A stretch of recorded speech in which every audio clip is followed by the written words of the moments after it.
Tony and I have known each other since we were probably about 2 years old. His mother and my mother went to school together, Pulaski High School.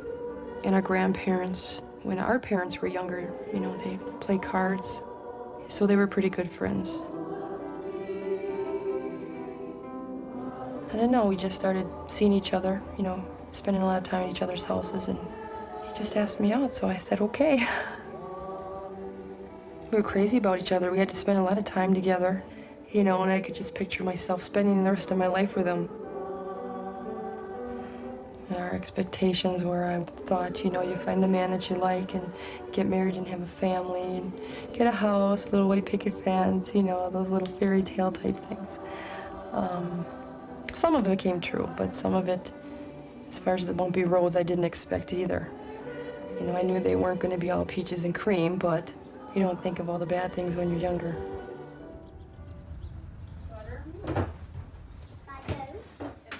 Once upon a time, Terry Newman and her husband Tony dreamed of a good, simple life. When we got married, we had started a family right away. He was working factory and I stayed home. And he made pretty good money when we were first married. You know, for a young couple with one little one on the way. We'll grab a couple and crack them in the pan. I don't know, we had a good time with one child, so we had another one, and there was Adam. You know, and then I got pregnant with Carissa in '86, and he had lost his job. Then he got hired at Briggs, and we thought, okay, this is a very stable job, you know, we can start saving, and we bought the house. Buying a home was a big step for a young couple. But Tony had a good job with the engine maker Briggs & Stratton, then the largest employer in the region. Years ago, if you wanted a small engine, you got a Briggs & Stratton. For decades, Briggs and dozens of other stalwart Wisconsin manufacturers had helped make Milwaukee just about the American dream's hometown. Celebrated in sitcoms and sentimentalized in beer commercials. Just the best. So when Miller time rolls around tonight, we raise a glass to you, Milwaukee. You've earned it. When we met the Newmans in the early 90s, American manufacturers had already begun chasing cheap labor to non-union states and Mexico. Of over 40,000 good-paying jobs lost from Milwaukee in the preceding decade, about 4,000 were from Briggs & Stratton. One of them was Tony Newman's. Verticals like this. Here and here. It gets into Briggs, and we think, oh, this is a good company, we can buy a house. Now we have the house, we have more bills. We gotta drill a hole. How big of a hole do you want? Not that big.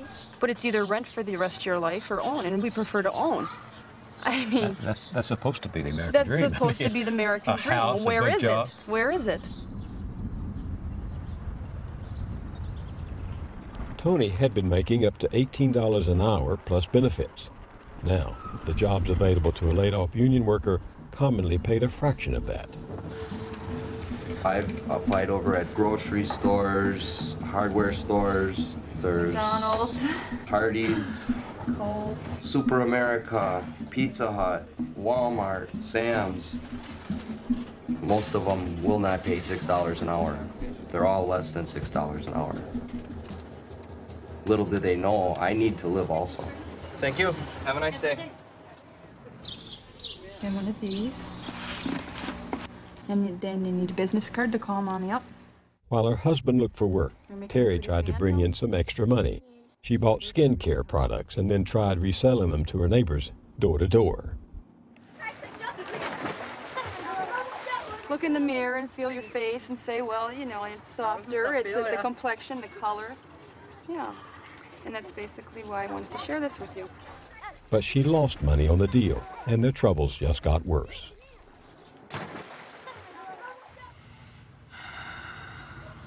Are you gonna call him back? You gonna call him back? Yeah, I'm gonna have to call him You back. talked to him before. Yeah. How much is your mortgage a month? I believe it's like 820. 819. Yeah, 820 or something like Have you been that. able to make all the payments? No, we're behind. And today the mortgage company called me again. Again? Yes. What do they say? I didn't answer them right now because I wanted to talk to Tony and wasn't home. So I wanted to talk to him. You must dread it find when out. the phone rings. I do. I cringe. Carlos, same guy. Long before the term foreclosure crisis was on America's lips, laid-off working people were learning what it meant. I did send a $1,000 check in, probably a few weeks back, but the check was sent back to me with a letter stating we will not accept a partial payment. I don't really think of that as a partial payment. I think of that as a basic payment and a good gesture on trying to get caught up. Right now we're going through a hard time. My husband's out of work.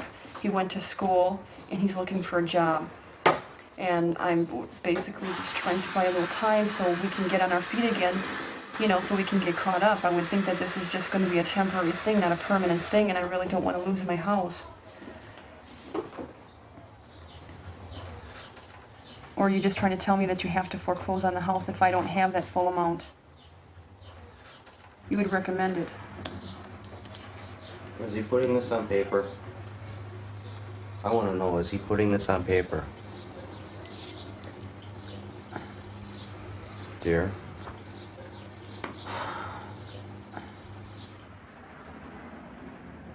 It really bothers us that we have to depend on other people.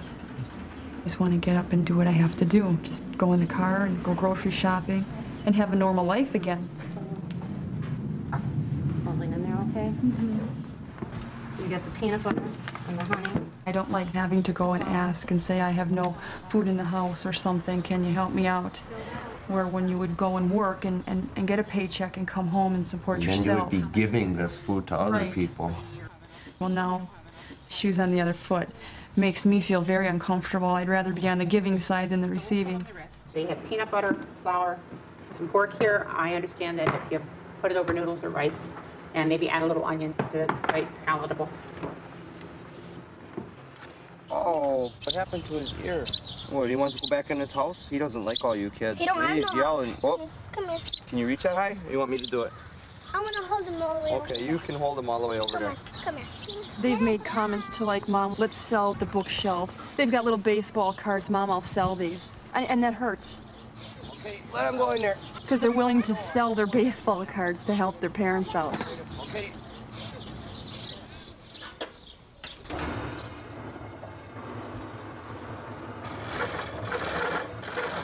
I've been getting very angry lately. I've been losing my temper quite a bit.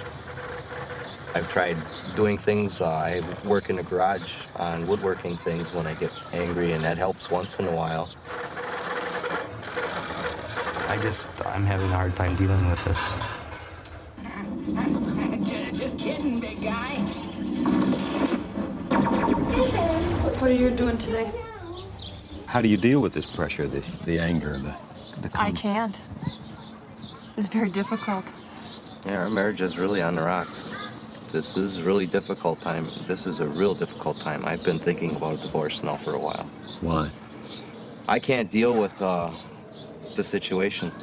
I'm just having a real hard time dealing with it. Come on and take your medicine. Come on. This is gonna be your one. Do you feel guilty? Yeah, I do.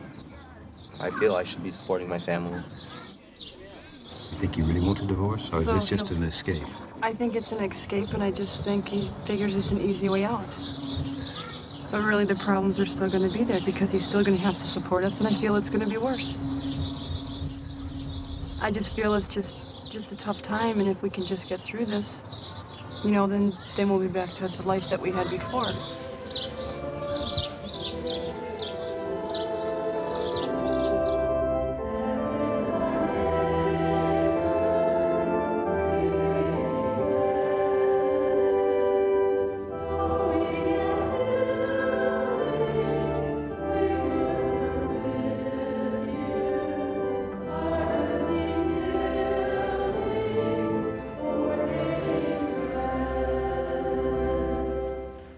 Good morning, everybody. We gather on this Sunday morning in faith to praise our triune God. In the name of the Father, and of the As Son, Tony and Terry prayed for better times, across town in Milwaukee's Central City, a second hard-working family found their faith being tested. Like Tony Newman, Claude Stanley had also been laid off. He lost his assembly line job with big manufacturer A.O. Smith. When I got laid off, they wanted me to go on down the welfare, but I could not stand in that line. This is not me. This is not me. They wanted to give me food stamps. I said, this ain't me. I don't want no food stamps. I said, I got my strength, my health. I will find me a job. And I found me a job. He found a job, waterproofing basements for less than $7 an hour. Not even half of what he had been making. You got to look at it on the real side. I cannot live like I was making $20 an hour. Okay, that money is not there, so you might well get in your mind, it's not there no more. So, okay, bring yourself down.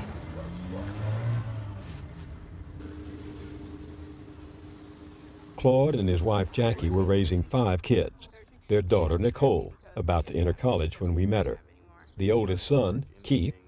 The twins, Claudale and Claude Jr., and the youngest, Omega.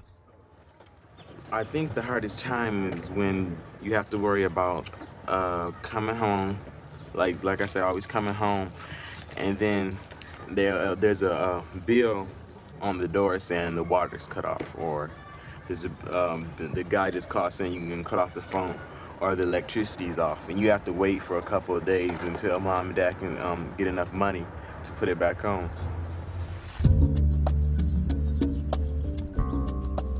Their neighborhood, Sherman Park, was mostly African American and had once thrived on factory jobs that paid enough to support a family.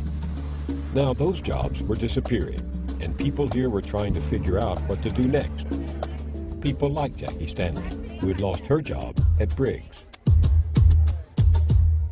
Do you have any houses in the immediate area that we could show? While I was on the motor line at Briggs, I began to study my real estate. Can I shake your hand? I went 10 times for my real estate license. The 10th time I passed. And I promised that as soon as Briggs did close the door that I was going to go on and do real estate. And that's exactly what I did. Hi, Joe. Yeah, this is Jacqueline Stanley from Homestead. It's just like anything else. It's really unsure. Okay, I just got in and it says ASAP. You only get excited when you're sitting at the closing and have the check in your hand. You never get over exuberant, and I'm learning that every day. Mom's real estate is tough on her. I've seen her try to wheel and deal deals. They seem so good, and at the last minute they fall apart. The listing is for September. It's already October. And that falling apart is our mortgage. That falling apart is the car notes. And to someone else, it might not seem important that they decide not to buy the house. But for us, it's a matter of not life and death, but it's a matter of light and gas. And that's scary.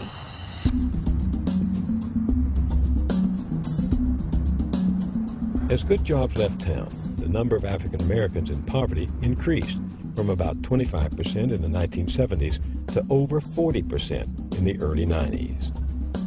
The Stanleys vowed it wouldn't happen to them. But as property values fell in the central city, so did real estate commissions. And when Jackie tried to sell in other neighborhoods, she met resistance. It was on the market for a year and didn't sell. It's because they didn't have someone as good as you. Okay. People of color really have a much more difficult time in our business making a living than white people. It may be a situation where she may call for a showing and not get the courtesy of a call back. Maybe her client that she takes into a mortgage lender has a much more difficult time, even if their credit is good, getting a mortgage. All right, fax it to me. I can't sell suburbs. I can't sell the most affluent areas here. And that hurts. But they'll call me for Central City.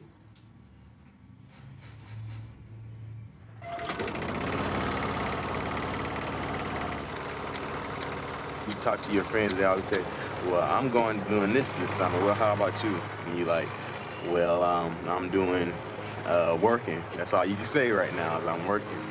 And they always asking, why you work? Why don't you go out and have fun like the rest of the kids do? I say, you can't. You just can't do it. You have to go out there and help your mom and dad. To help out, Keith Stanley and the twins, Claude Jr. and Claudale, started a business. They called it the Three Sons Lawn Care Service. How much money would you like to make when you grow up? Probably about 100 million, something like that. 300 million, something like that. Do you think you will? Yeah. I seen my mom on the phone talking to the bill collectors, asking them when they would take the mortgage company, when they were about to take our house, she was pleading with the mortgage company.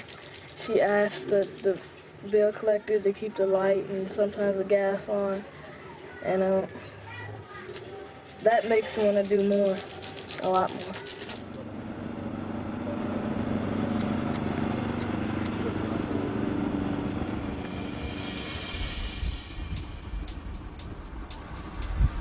The country was deep in recession in 1991.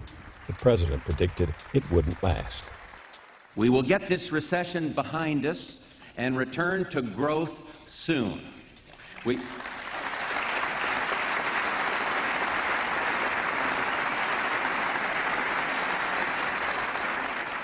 will get on our way to a new record of expansion and achieve the competitive strength that will carry us into the next American century. But the problem was bigger than recession. By 1991, Milwaukee's new economy depended on non-union manufacturing and service jobs, the vast majority of them offering lower pay and fewer benefits. That was still the case when we returned to the city 2 years later.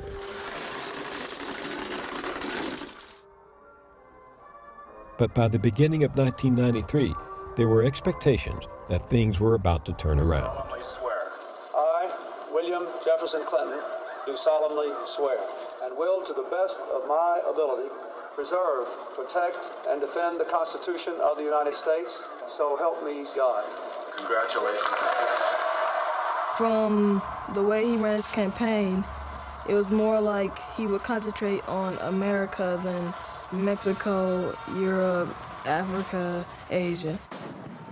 He wasn't going to send more jobs or factories out of the country and bring more in. And I guess that in the next 4 years, maybe you might have openings, and maybe you might not have to film as many people, and more people have jobs, and things probably work out. Ladies and gentlemen, the President of the United States of America, William Jefferson Clinton. This president, I think I can trust and relate to somehow. 4 more years, but you need to grow up a little bit. Today we celebrate the mystery of American renewal. Yeah, I've been there with Reagan, Bush, and now Clinton. I'm not saying I don't trust presidents. Is that you say a lot of stuff to get on top. Even if I was running for something, I'd be like, everybody get free candy and everything, you know.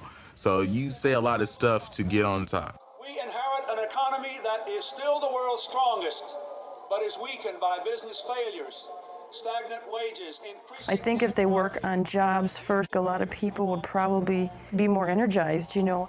Give people something to wake up to every morning, you know, a purpose. A purpose, you know, a lot of more self-respect. Right, and I think that will change a lot of people's attitudes. Changed mine. Yeah. I invited the Newmans around the Lord's table because a year ago they may not have had as much to be thankful for, right? You didn't have a steady job then, did you? That's a fact. That's a fact. What is the fact today? I have more than enough work. More than enough work. Tony Newman had found a job making engine parts in a small factory.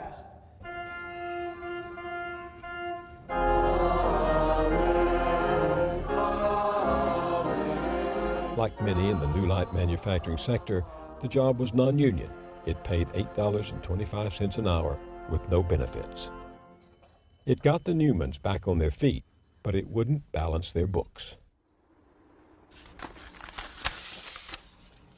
Just with the mortgage, we got, 3 months behind. And it will take us 2 years to pay that back because they tack on the interest and penalty charges and whatever else. So that 3 months takes 2 years. That's a long time. So whatever extra money we have, we send it because we want to make sure that in the next year we have it paid off so they don't take the house. To make ends meet, they needed more money. Guess what? I won the honor. That's great. And Terry, like so many of her generation, realized she would have to go to work despite needing to be home for the kids. She began taking a series of low-wage, part-time day jobs. Anyone for peas? No. Meanwhile, Her husband Tony worked the night shift, full time.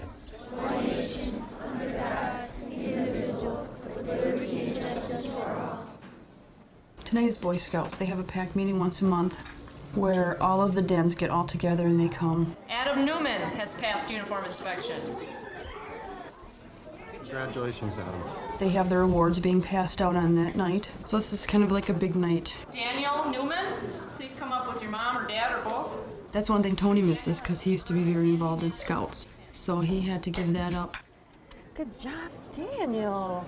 Can I have it? Sure you can. Daniel! Daniel, look for your homework. And your backpack.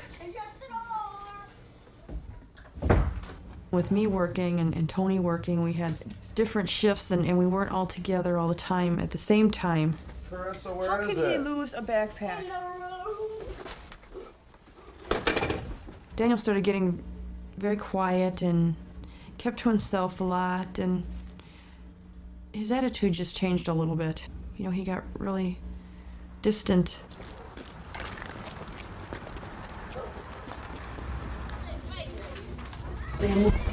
He's still having problems with his homework. Yeah. I'm sure that Daniel is dealing with the stress of your relationship with Tony and, you know, the whole work issue. You're working. Some kids almost blame themselves for what's going on in a family, you know, and that they have to realize this is a situation. It's a tough situation for the whole family. Everybody's doing the best they can.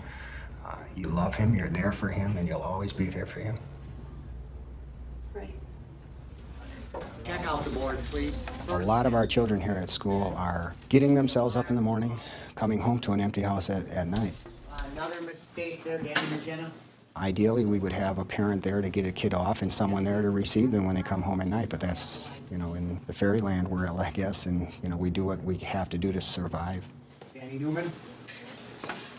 Period at the end. Period at the end.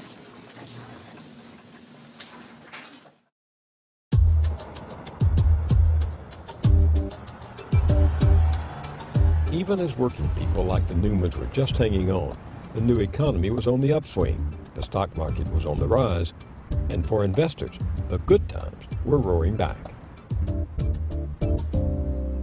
Thank you, hallelujah. Yes, Lord, we thank you this morning. Lord, we thank you how you provide for us, how you made ways out of nowhere this week. Lord, we thank you this morning. Claude Stanley served his church as a lay minister on Sundays. Thank you, Lord, for your goodness, and thank you, Lord, for your kindness, Lord. The rest of the week, he was on his hands and knees. By 1993, Claude had been promoted to foreman of the waterproofing crew, which paid him less than $1 more an hour. Factory job, you're making $14 an hour. This job, you're cutting that in half. You only making maybe about $7. Yeah, you might get some bonuses here and there, but incentives, but ain't that great.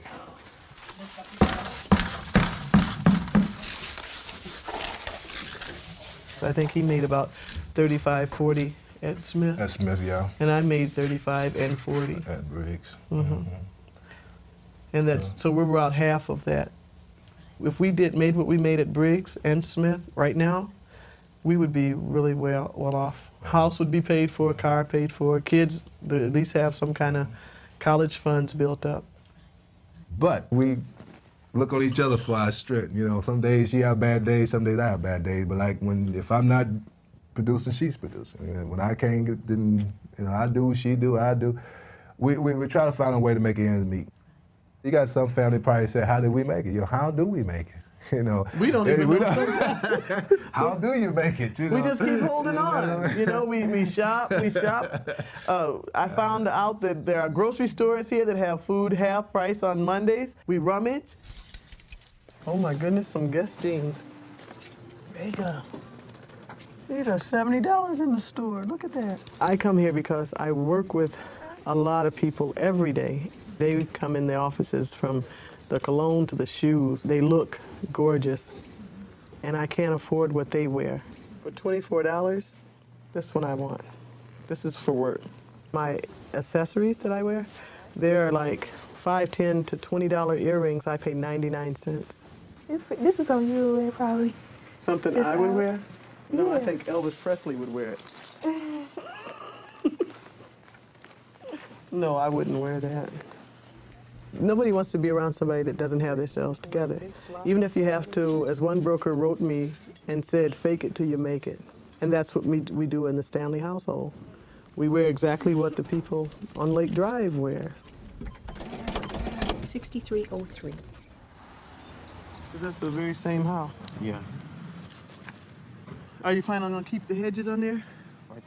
For Jackie, the home sales came frequently enough. It was the pay that was the problem. With my kind of work that I do, which is real estate, I get paid on commission. It goes up and down, and it's rough. Jackie was just one of the agents handling this sale and had to split the commission. Don't go in the back hallway, the dog's there. After also paying a percentage of her share to her employer, she figured to clear about $1,000. If we're going to do the taxes too, then you also have to remember they take the 28% out of the $1,000 that you make, so you're down again. They change the colors up here. She reckoned that if she opened her own office, she could keep a larger share of the commissions. I've set goals at what I want to do, and I plan on going all the way with it, because I got to come out of the hole somewhere. That's it. Are you happy? Yeah. And there's something that I always say, so a man thinketh, so is he. If I think poverty all the time, I'll act that way. I can't afford to talk negative and then allow my children to see me that way, down or depressed. As she persevered in 1993, her neighborhood seemed to be coming apart at the seams. Even on this street, 1 block west of my house, just about every door here has the steel doors. I wanted you to see here. There was "kill you" written on the back of my fence. If you don't join the gangs, to my oldest son, Keith. Just blocks from her house, Jackie's uncle was murdered by an intruder.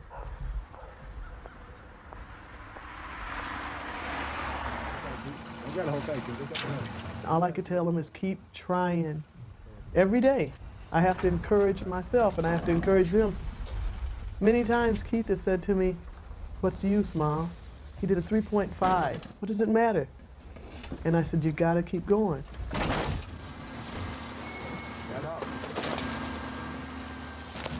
The other day, the snow was heavy, and we were out shoveling snow, and someone stood at the window and said, "Look at your family, it's perfect." And they called us the Beaver family. I know they meant to say Cleaver, and I said, "We see you together all the time, it looks good, but it looks good."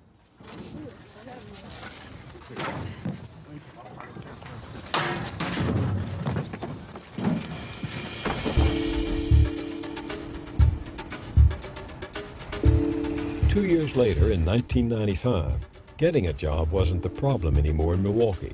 There was even a shortage of skilled labor. Employers in some parts of the state say they can't find enough qualified workers, and Governor Thompson announced what he calls Operation Hire to address those shortages. The problem still was that jobs often didn't pay enough. Like millions of others, the Newman family now had to have a second full-time income to make it. And Terry Newman was pulling one in, and proud to be doing so. I have a new job. I'm a driver and a guard, and a messenger. My hourly pay right now is $7.50 to start. It has very good insurance benefits, which my husband doesn't have. He gets more money and less benefits, and I've got less money and better benefits. So hopefully between the two of us, It kind of works out. you know. I get a lot of looks from a lot of truck drivers. A lot of double takes that, wow, look at that, yeah. I love it. I think it's great, you know. Working? Working, yeah. And having the power behind the big truck, you know. I like it. The power behind the big truck? Yeah, I get a lot more looks than sitting in the kitchen cooking muffins. Well, good morning. I remember you telling us a couple of years ago how important it was that as a mother you were home with the kids. And, you know, Daniel was having a few difficulties Right. then, approaching teenage years. And Right. you just felt it was Right. best if you could be here. I still feel that way, but under the circumstances, yeah, we're put into a situation we don't have a choice. You getting homework? Yeah, I got a lot. I got this little worksheet. I got a couple other things, I think. The Newmans now made enough from their combined income to meet their expenses. But the kids were coming home to an empty house. She probably thinks about us and stuff, how we're doing at home. Gets a little worried if we're okay. And if we made it home.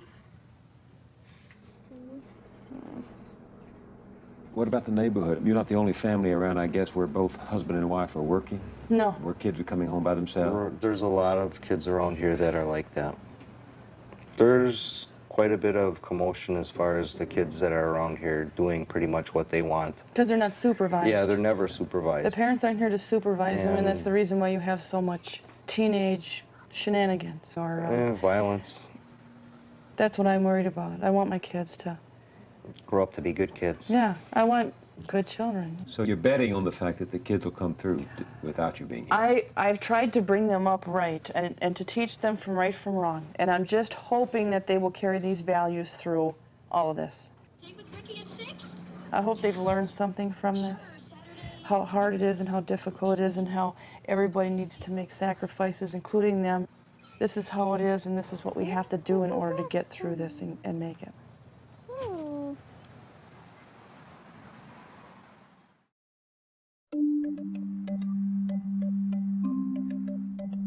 In the Stanley household in 1995, oldest son Keith reached a milestone, becoming the first man on either side of his family to graduate high school. Mommy.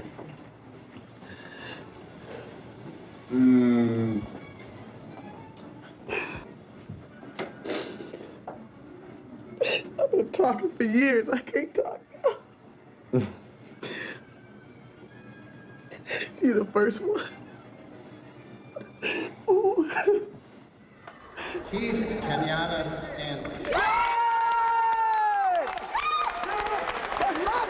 He was heading into an uncertain economy, but Keith was determined to make it.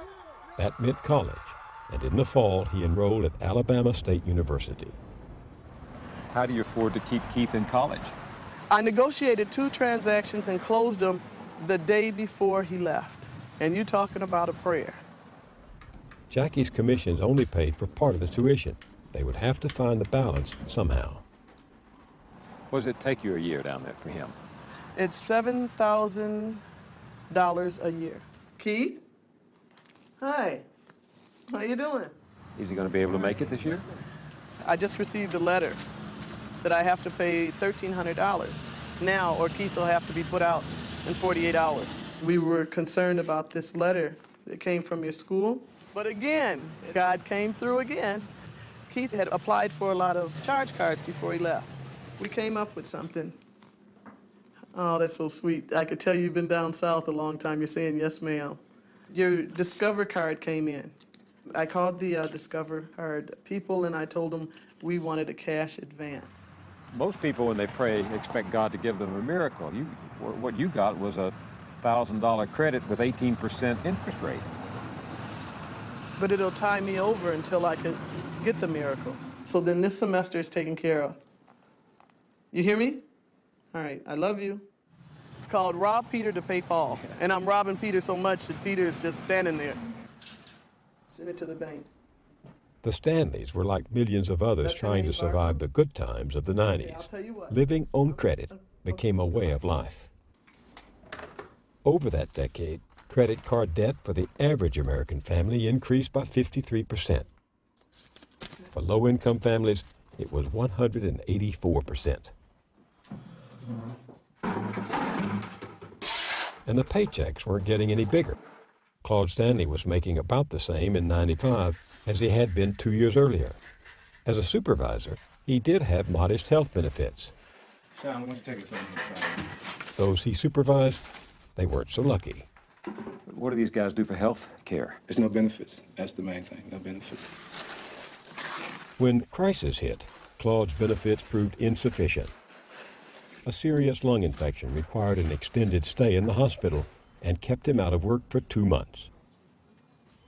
When we next saw him, it was 1998. He told us the family faced uncovered medical bills approaching some $30,000. $30,000 they didn't have. It will be rough, you know. It'll hit us financially, but all we do is just depend on we depend on the Lord to make a way for us, but we ain't gonna stop living, you know. We got to keep moving, keep going. Welcome to Burger King. Can I take your order, sir? Could I have 2 small Diet Cokes? The growing family debt meant that paying for college for their younger children was out of the question. Let's see that pose again. Omega was still in high school, but the twins had graduated. Claude Jr. was working odd jobs, including doing some modeling. His twin Claudel took a different route. He joined the Navy. I, Claudel Lamar Stanley, do solemnly swear do solemnly swear that I will support and defend that I will support and defend He went through basic training in Illinois and would soon be stationed in Washington, D.C. at the Pentagon. Navy Watching Operator 30, how may I assist you? Older brother Keith, meanwhile, was now a senior at Alabama State and on his own financially. He had some aid and worked 2 jobs, as a resident assistant in his dorm and the organist at his church. But when we visited in 1999, we found him on the verge of being kicked out for non-payment. So what I do usually is I just have to go inside the credit card and pay for it through credit cards, you know, and that's the only way I can do it, you know. That's what it takes to stay in school. That's what I'm gonna do to stay in school. My current balance for this credit card is $2,574.68. The interest on this is, I believe, it's 23, close to 24%. No fee first year. Applying they're everywhere.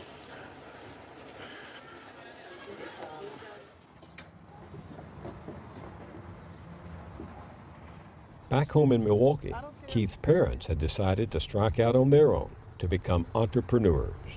Borrowing against their home, they bought a Central City office building where Jackie could start her own real estate firm and Claude could set up shop as a home inspector. We're talking about those, man, that is so quick to get rich and quick to prosper and quick to go somewhere. They would use it on Sundays as a church. Claude had become an ordained pastor. Their faith remained as strong as their future seemed uncertain. God is good, he's good, he's good, he's good. I got an article from USA Today where it said every person that's gonna retire is gonna need at least $1 million.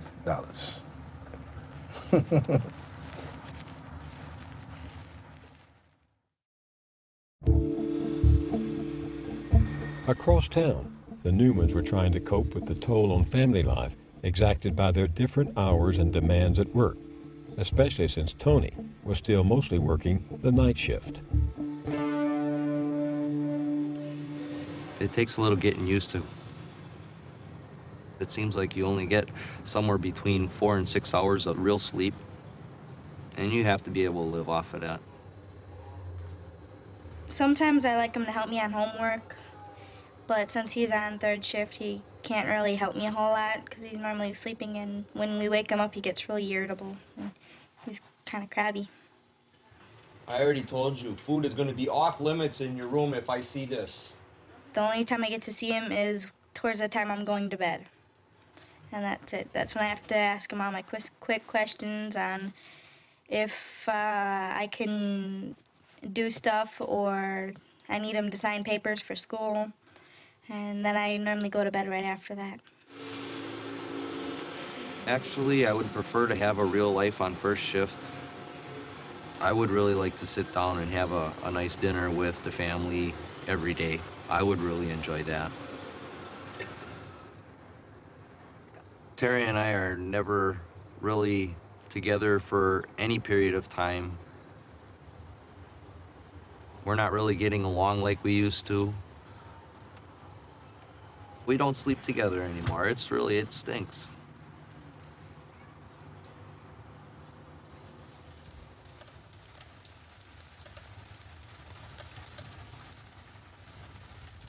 The Newmans began to see a family therapist. I don't like going to counseling because I don't want to tell him my problems. It's like he's, oh, what are your problems?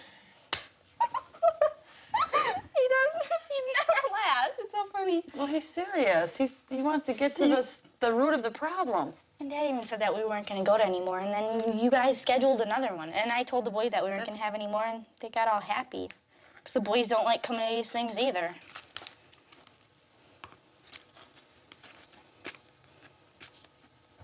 At decade's end, Daniel, now 17, and Adam, 15, were in high school, but having trouble focusing on their studies. Goodbye. Bye. Behave.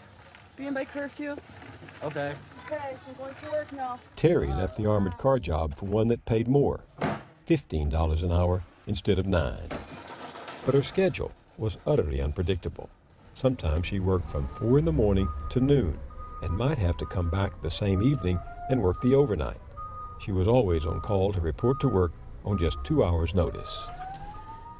By the time I get home, I'm like zonked out. I get tired. Terry and Tony finally made more combined than he had made working at Briggs a decade earlier.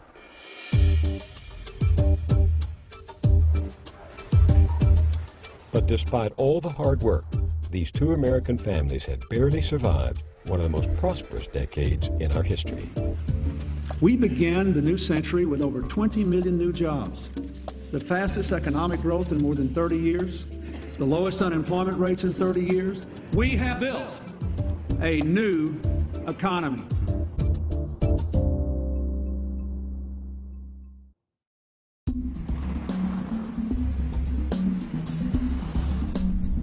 It was 12 years before we came back to Milwaukee. We found the city still struggling, with over a quarter of its people living in poverty. Some people had done very well. Parts of the city had been splendidly rebuilt. And over the previous decade, more promises had been made. A future of hope and opportunity begins with a growing economy. And that is what we have. Unemployment is low. Inflation is low. Wages are rising. This economy is on the move. But the promises had come with a price. 2 costly wars, a soaring deficit, and a housing market boom and bust. The Obama administration says it will spend billions to keep struggling homeowners in their homes. American families had been hit by the greatest economic downturn since the Great Depression. We are raised to believe that each generation can and will do better than the last. But is that really true? We wanted to know what had happened to the 2 American families we knew.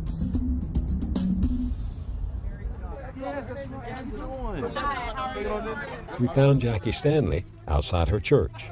How are you? The graduate. Along with a grown-up Keith, now 35. I never would have made it to college.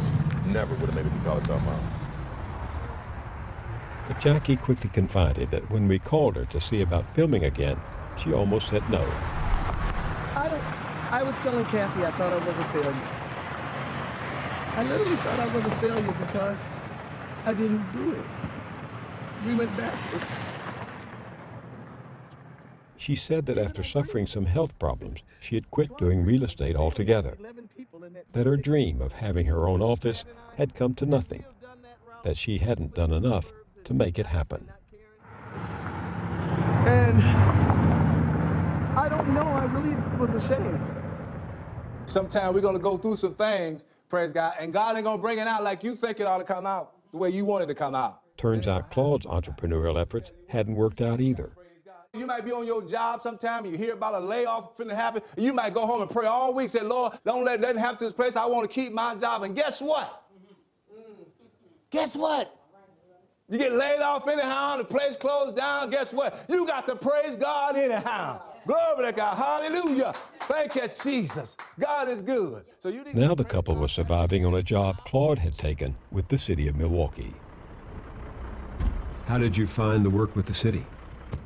I was looking through the newspaper, saying it said something about forestry department. Forestry? During the summertime, I do forestry. I do work with the boulevard. All the boulevards you see out here with flowers. We keep the flowers intact, grass being cut. And the winter? Right now, I'm in sanitation. Okay, collecting garbage.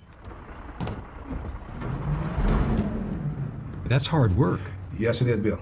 Yeah, it ain't easy. I think one of the biggest things I can say for my dad is just his work ethic. And I remember he helped me install a tile floor in my kitchen. I was tired by the end of the first day. My dad is on the ground putting the tile in and showing me how to put the cement on the tile. And I was like, man, this guy, he has all this strength. And you're how old now? I'm about almost 60 years old. How long do you think you can keep that up? Not too long. Not too long. Claude is a member of a public union. He makes about $26,000 a year, plus some benefits. It's one of a series of jobs he has had since we last saw him, waterproofing basements and inspecting homes. And you talking about doing other things in between. I had to work at the airport for 2 years. Doing what? I was working on the runway, directing the planes to come in, flagging them down, stop, taking the luggage to the tunnel, lifting baggage, and it was all kind of stuff at the airport I was doing. Was that a minimum wage? Yeah, definitely was minimum wage. When I worked out there, they cut our salary, I mean, down to nothing. He carried dead bodies, too. He worked at the hospital. I was a security guard at Columbus Hospital. And at nighttime, if it was like third shift, anybody passed away or died, we had to put them on the elevator and carry them down to the refrigerator. The third shift is from when to when? Graveyard. From 11 to 12 o'clock at night to 7 in the morning. Once upon a time when people got your age, and you're much younger than I am, you're almost 60, they started thinking seriously about retiring, but you're not. I can't do that. Because the reason is, Bill, you can't stay on a job long enough to retire. You know, every job I have, I work 7 years, okay, the place closed down. You work somewhere else for another 5 years, they lay you off, they shut down. All the years I've been working, Bill, I could have retired right now. If you had stayed at one job. He will not be able to see the retirement, you know, that he was probably would hope for when he was working at A.L. Smith. That's just not a reality. My heart goes out to that generation that was promised something from America, by America, that they would have a better life, and that's not the case anymore. Not needed to fill out my time sheet. I can do that. When I look at him, early in the morning, he's still doing it. He's got that pretty young smile on his face and acting like nothing's wrong. And every now and then you'll catch him exercising and humping his back and rubbing it. One day he told me, oh God, here goes the tears. I'm not gonna do this. I'm not gonna cry. Here's what he said. He had come in from work and it was kind of cold, and he said, by the time I get up, I'm just thawing out. My bones haven't finished getting warm. I can't keep doing this.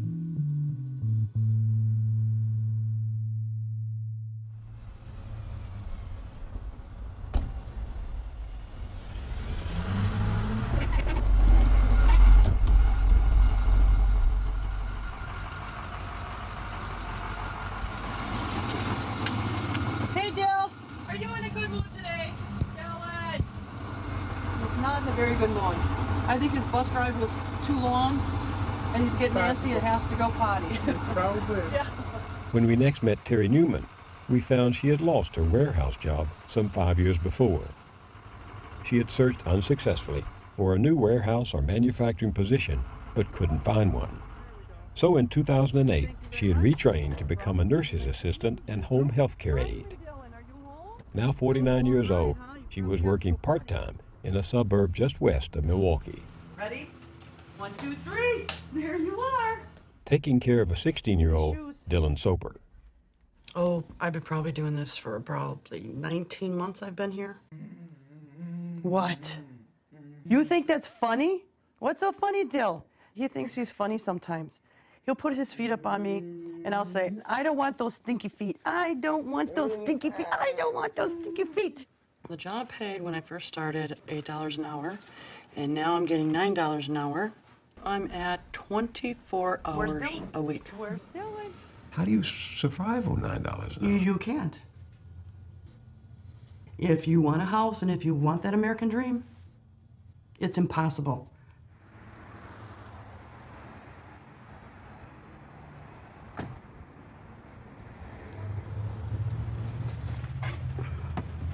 Here is my paycheck.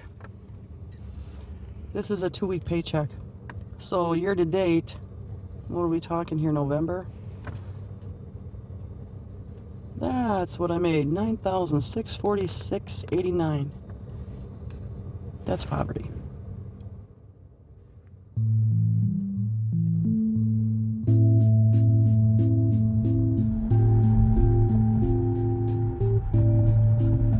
For Terry Newman, survival has been difficult since last time we saw her, and not just because of her paycheck. These days, she's also going it alone. What happened to you and your husband? I think we just grew apart and went separate ways. And the love wasn't there anymore. The trust wasn't there anymore. It was just gone and dead. It was like a death.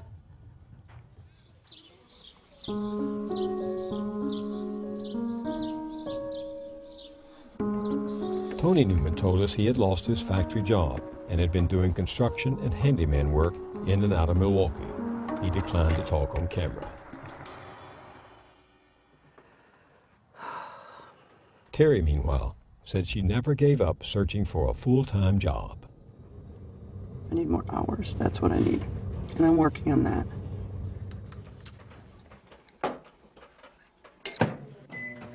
Dylan, we're getting into our chair. Back up. Good job. Terry was working for a for-profit agency receiving money from Medicaid for Dylan's care. Positions like hers are often part-time or temporary. Are you ready? Huh? Are you ready? You're part-time. Mm-hmm. Yes. So they don't have to pay for the benefits, vacation time, sick time, or health. Drink? Drink? The amount of money that these caregivers make, it's just sad. It's sad. I don't know how they live on it, and the only thing I can tell them is they're angels. Get that noodle. You kept the house at the time of the divorce. You were able to keep the house. Yes. You were determined to hold on to that house. That was your home. Oh, yeah. But I didn't feel safe after a while. I remember when we were there, you were concerned about the growing rowdiness and violence in the neighborhood. It just got worse. I was waking up, let's see, 2 o'clock in the morning with gunfire rounds going through the neighbor's house. But you had nowhere else to go. Right.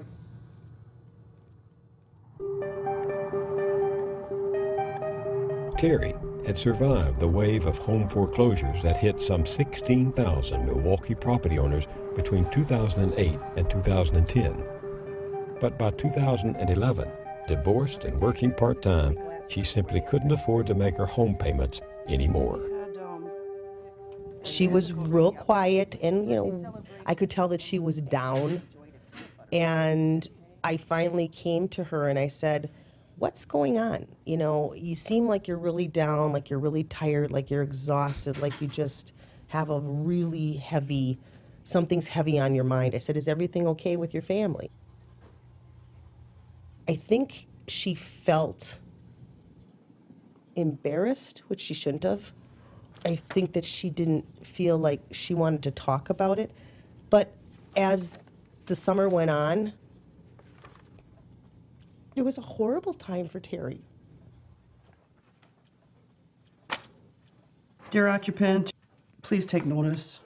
Judgment foreclosure entered March 15, 2011 in the amount of $96,619.12. You are hereby notified that possession is demanded by J.P. Morgan Chase Bank, which now owns your property.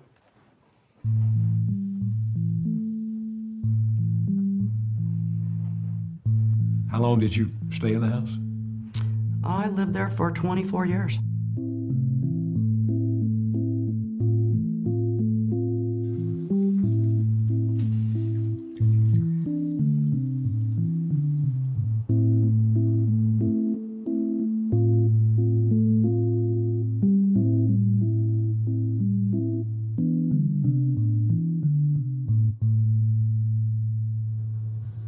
They wanted $120,000 for the buyout of it, and I'm like, where am I supposed to find that?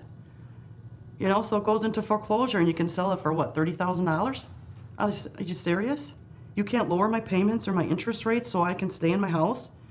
But you'll throw clothes on it and then sell it for $30,000 or $40,000, whatever it was. With nowhere else to go, Terry moved in first with a relative, then with a friend. And I felt like a sense of failure because I've always been able to get back up on my feet. I've always found a way or the money to fix it, and I just couldn't fix it anymore. At the time Terry lost her home, both her grown sons, Daniel and Adam, were living with her. Do you think they're going to get their feet on the ground one day economically and be more secure than you and Tony were? I have my doubts.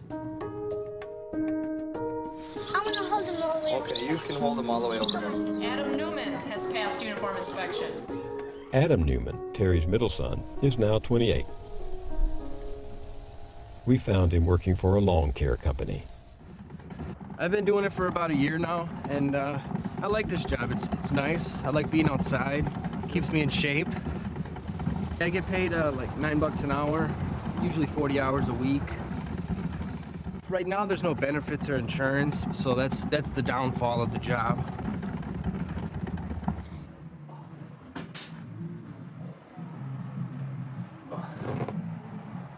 It's Piggy. Adam, we learned, had dropped out of school in the 10th grade after fathering a daughter who now lives with her mother.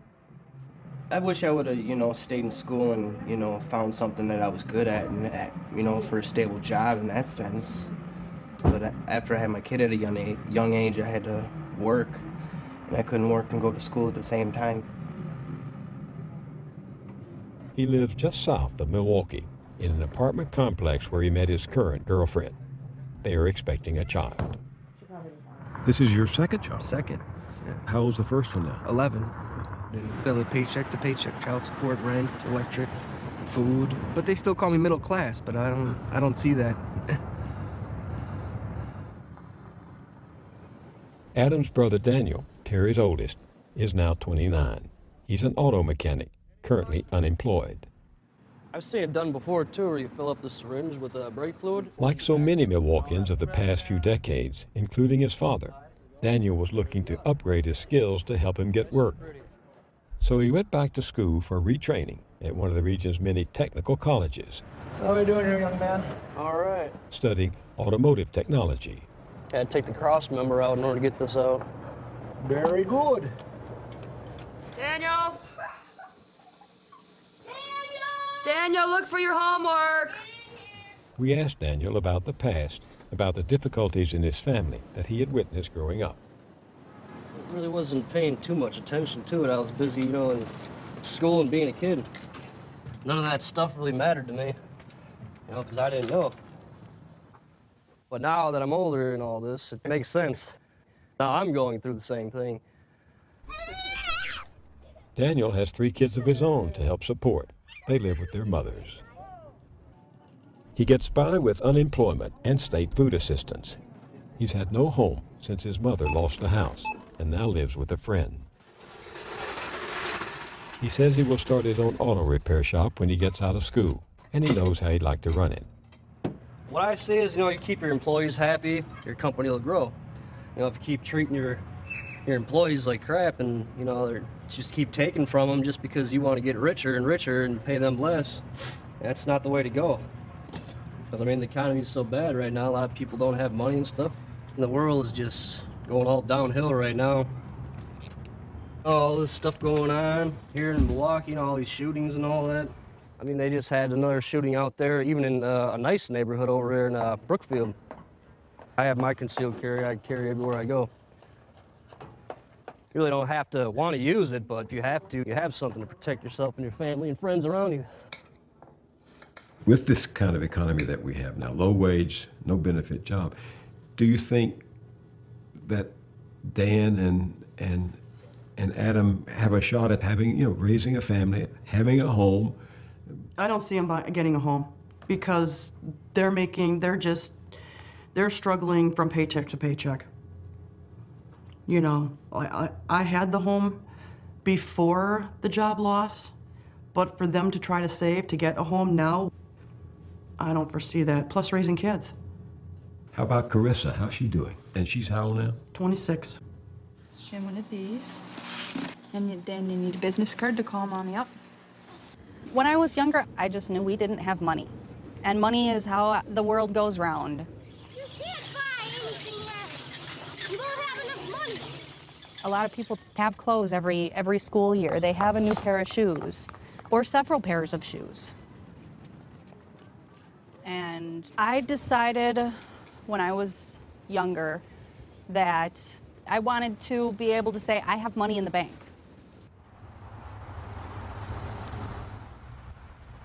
We found Carissa working for a hospital in the large Aurora chain. It's one of the biggest employers in the region in one of the biggest economic growth sectors, healthcare. She has an associate's degree and also recently took courses to get certified as a professional insurance coder. I do the physician billing. So all the physician services, I do those. She earns about $15 an hour plus benefits. She supports herself and her husband, Anthony Lefebvre. He has an associate's degree, but like so many others, is currently unemployed. He's trying to start his own computer consulting business. You going into? Yeah, but he had to walk in the garden. Because they don't earn enough to have a home of their own, they live with Anthony's relatives. There's a lot of people in the same boat as we are.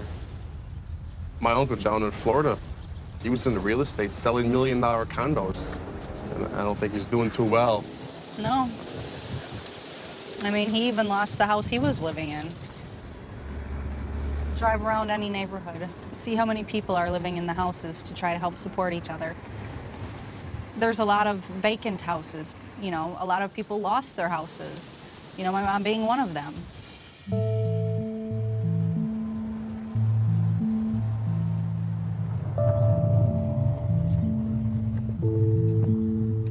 We asked Terry to take us back to her old house.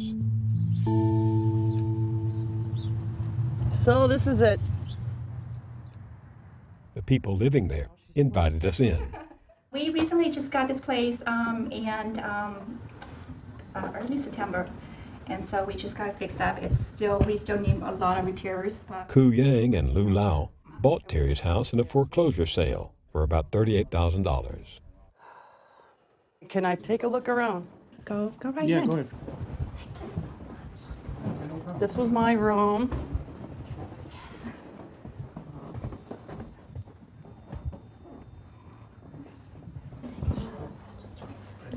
And this was my spare room.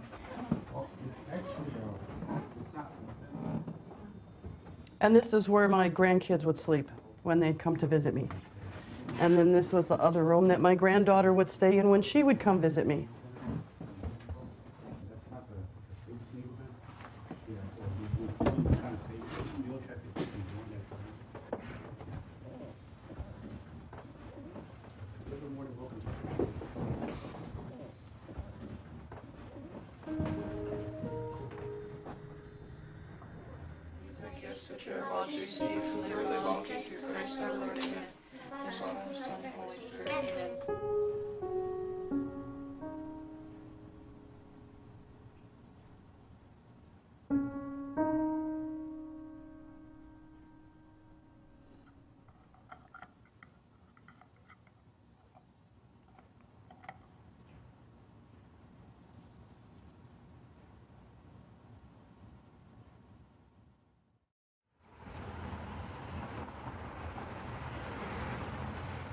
Jackie Stanley, serious about her community role as the pastor's wife, tries to remain upbeat. Everything free, my dear. On this day, there was a charitable giveaway at their church. If anybody has a queen-size bed, I have a down comforter. We got furniture coming in just a bit. It just went crazy. We can't even finish getting rid of everything because every time we get rid of a table or two, another table comes in. But don't be standing around looking. You better grab. Take this stuff. We went along to one of her volunteer projects, a drug and alcohol recovery group. The woman who had once told us, "You have to fake it till you make it," was still spreading that gospel. And I'm gonna show you the 45-degree angle walk. And women, I want you to hear this. Do not walk with your butt. When you want to be successful, when you step out, and don't do those timid walks. That means, it's like whichever way the wind. No, I have somewhere to go. My name is Jay Renee. You see that? Are you doing broad enough? We also went to school with her. Deliver that loan commitment. She's taking classes to get back into the real estate game.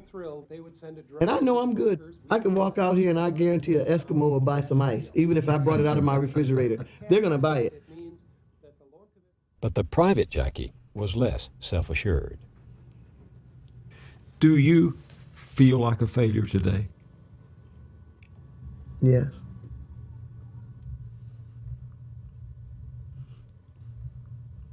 Claude, do you think she's a failure? No, she's not a failure. He'll always say that. You're not a failure. In this day and age, you raise 5 kids, that's success.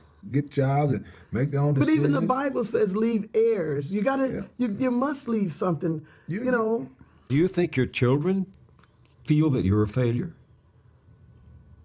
I don't think my children, I think they love me enough not to tell me if they did feel it. I was young, about 14. Did it scare 14, 13. The Stanley kids are all grown up now. The oldest, Nicole, is in Virginia, working for a county clerk's office. I don't like that. The youngest daughter, Omega, a single mother of a 10-year-old, recently lost her job at a Milwaukee call center and is looking for another. How much money would you like to make when you grow up? Probably about 100 million, something like that. One of the twins, Claude, is also looking for work. That makes me want to do more, a lot more. The other, Claudel, left the Navy in 2011 and came back to Milwaukee to look for a job. But he found that opportunities were better elsewhere. He got a job with a private contractor in Afghanistan. What does it say to you that he can make more money employed by a military contractor in Afghanistan than he can make here at home in Milwaukee? It says something. It's sad. Yeah. That you got to run out of this country to go somewhere to make some more money. It's crazy. And we supposed to be the richest country? That don't sound too good, Bill. Chair recognizes Bauman. Yeah, thank you, Mr. President. If I can speak to this, I'm the lead sponsor. We went to Milwaukee City Hall to find the family's one college graduate. Keith Stanley earns about $45,000 a year as an assistant to the Common Council president, Alderman Willie Hines. He's been on the staff now about a year and a half or two or so, and he's highly respected. He's a man of integrity. Hines' district is in Milwaukee Central City, near where Keith grew up. Neil, how's that thing going? How's that thing going with you? I'm all right. Despite government and private efforts to bring jobs back here, Milwaukee's jobless rate among African American men hovers at around 50%. If you can, give me a call. This is Keith Stanley with Alderman Willie Hines' office, 286. We do get the calls about jobs. They're looking for a job. I need a job. Sometimes it's difficult to have a conversation because I myself, I'm in no position to offer a job, and my boss, we're policymakers. My heart goes out to them because I know I can share that same story with them. I can understand their pain. Now, they may not want to hear that.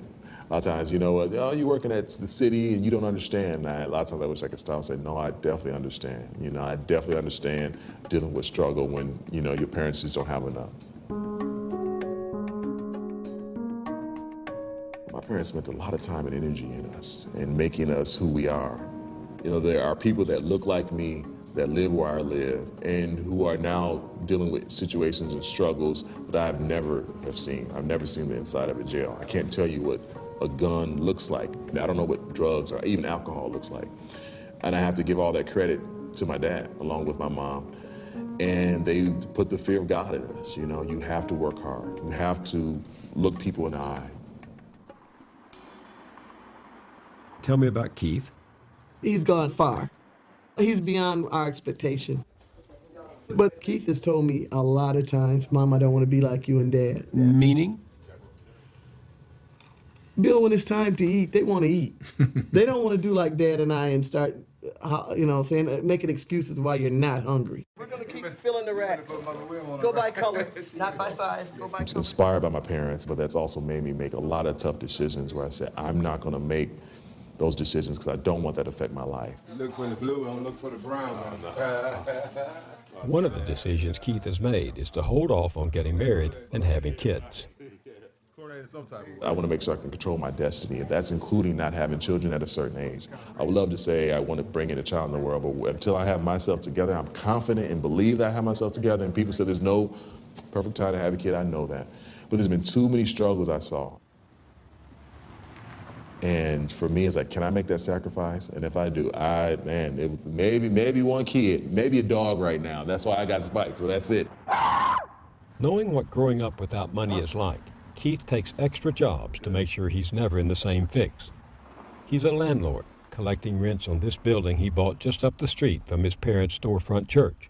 He also works nights and weekends as a videographer. Okay, you can kind of restate the question in the answer. Shooting and editing public and private events. And he does have a young person to care for. This big guy is my nephew, Kevin Joy. Kevin is the son of Keith's older sister, Nicole. She sent Kevin from Virginia to Milwaukee with the hope of giving him a strong male role model. He's had a client and he's been cutting the grass, watering her grass. It's kind of amazing to see. We got a whole nother generation from just 20 years ago when I was doing this, and we had a business and we were cutting grass. So it's kind of passing on those values, that same work ethic, making sure that he can get to work on time, and he can take authority, and he can time management. That type of thing. KJ, now you know you could be done with that by now. But you do want to be a dad someday? I think so. I think Kevin has given me a little light. Well, Kevin, we're not going to water yet. We're going to try to cut the grass. Don't water it. Yep, try to get the lawn. I can help you out, put a lawnmower out. You got it. So Kevin has given me a little light to say maybe I can pour what little wisdom, what little nuggets I have. It's not much there, but what I do have can put on to our next generation and say, listen, this is what it takes to survive. So Kevin, now it's your turn, right? You're how old?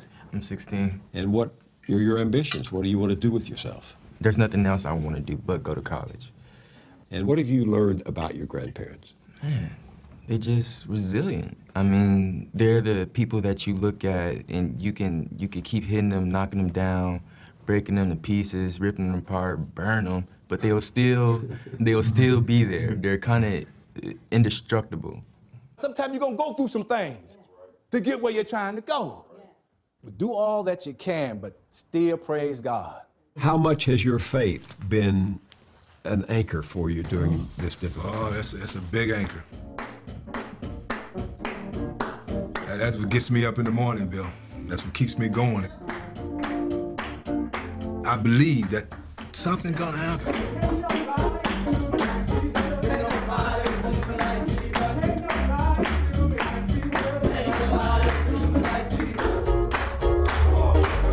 But you've had so many setbacks since I first met you. That's true. You were fighting hard after you lost those good-paying jobs. That's right. And you've been fighting ever since, and yet you still?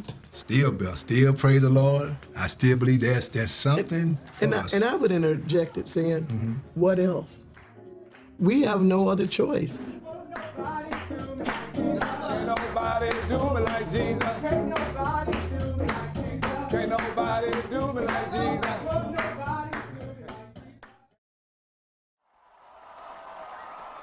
In early 2013, yet another American president set lofty goals for restoring the middle class. We believe that America's prosperity must rest upon the broad shoulders of a rising middle class. When the wages of honest labor liberate families from the brink of hardship, our purpose endures. A nation that rewards the effort and determination of every single American.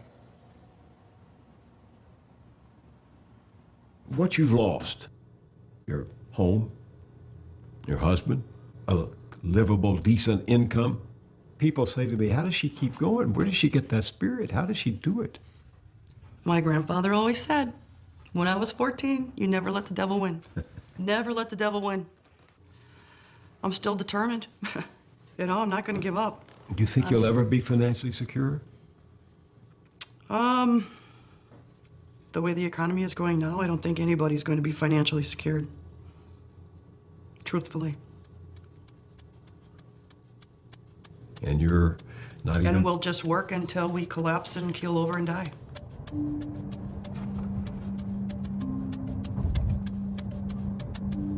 There's a postscript to Terry Newman's story. She finally found herself a new full-time job at a nursing home. She works the overnight shift, 11 p.m. till 7 in the morning. She earns $11.50 an hour plus benefits. It's not enough, she says, to ever think about buying another house of her own. Her hope now is someday to buy herself a spot in a trailer park.